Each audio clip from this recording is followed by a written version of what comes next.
ہاں جی، آج 17 رمضان المبارک حضرت سیدتنا عائشہ صدیقہ طیبہ طاہرہ عابدہ زاہدہ ماجدہ ساجدہ رضی اللہ تعالی عنہ کا عرس پاک ہے۔ آپ رضی اللہ تعالی عنہ جو ہیں یہ نبی کریم صلی اللہ تعالی علیہ وآلہ وسلم کی زوجہ ہیں۔ ان کی پیدائش نبوت کے اعلان نبوت کے 5ویں سال ہوئی۔ نبی کریم رؤوف الرحیم صلی اللہ تعالی علیہ وسلم کی یہ لاڈلی ازواج مطہرات جو تھیں ان میں سے تھیں۔ یہ جناب سیدنا صدیق اکبر رضی اللہ تعالی عنہ کی بیٹی ہیں، اور نبی کریم صلی اللہ تعالی علیہ وآلہ وسلم سے جب ان کا نکاح ہوا تو اس وقت ان کی عمر مبارک 6 سال تھی، اور اس کے بعد جب رخصتی ہوئی تو تب ان کی عمر مبارک 9 سال تھی۔ تو اس میں حکمتیں بہت سی ہیں جو بیان کی جاتی ہیں۔ ایک سب سے بہت بڑی حکمت یہ بیان کی جاتی ہے کہ حضور نبی رحمت صلی اللہ تعالی علیہ وآلہ وسلم نے ان کے ذریعے سے عورتوں کے مسائل اور دیگر اسلامی تعلیمات جو ہیں وہ ان تک پہنچائیں، اور ان کے ذریعے سے وہ آگے پھیلیں۔ ان کے بارے میں مدارج النبوہ شریف میں محقق علی الاطلاق خاتم المحدثین رحمۃ اللہ تعالیٰ علیہ نے بھی لکھا ابن حجر عسقلانی علیہ رحمہ کے حوالے سے کہ انہوں نے 2210 احادیث کو روایت کیا۔ 2210 احادیث ایک بہت بڑا ذخیرہ ہے احادیث مقدسات کا، کہ جو حضرت عائشہ رضی اللہ تعالی عنہ سے مروی ہے۔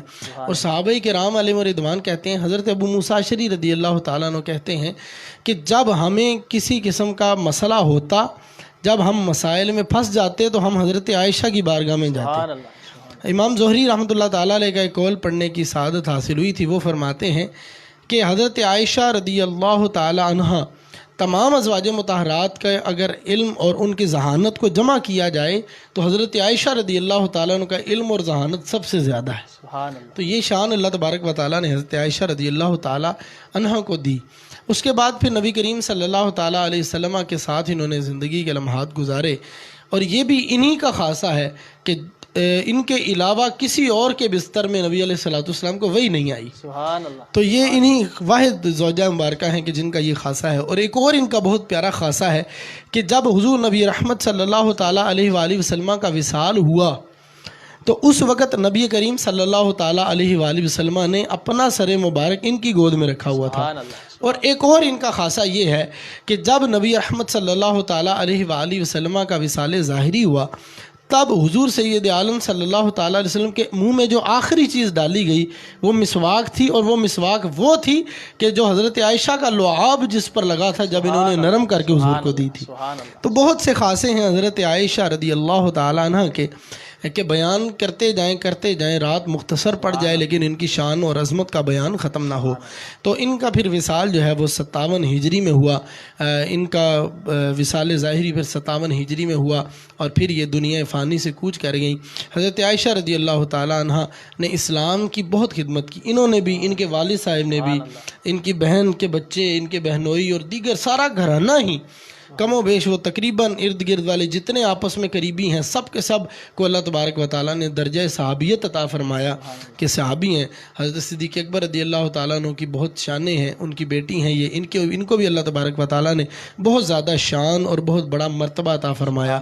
تو آج اگر ہم کسی پر معاذ اللہ ثم معاذ اللہ زبان درازی کرنے کی کوشش کرتے ہیں تو پہلے یہ سوچ لینا چاہیے کہ ہم اگر صحابہ کرام علیہم رضوان کا ادب کرتے ہیں، یا ہم ازواج مطہرات کا ادب کرتے ہیں، یا نبی کریم صلی اللہ تعالیٰ علیہ وسلم کے اولاد پاک کا ادب کرتے ہیں، تو یہ سب کے سب ادب ہم اس لیے کرتے ہیں کہ ان سب کو نبی علیہ الصلوۃ والسلام سے نسبت حاصل ہے۔ ورنہ ابو لہب بھی چچا تھا، لیکن اس نسبت کا ہم ادب نہیں کرتے۔ کیوں؟